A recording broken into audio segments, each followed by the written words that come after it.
This is a cool plant. I remember it growing up as a kid in the Bay Area in California. Miner's lettuce is what we called it. It's quite edible.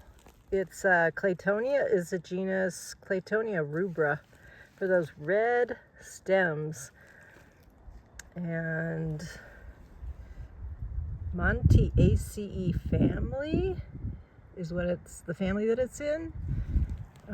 Just brings back childhood memories. I remember my mom telling me the Indians would eat this, and it just fascinated me as a kid.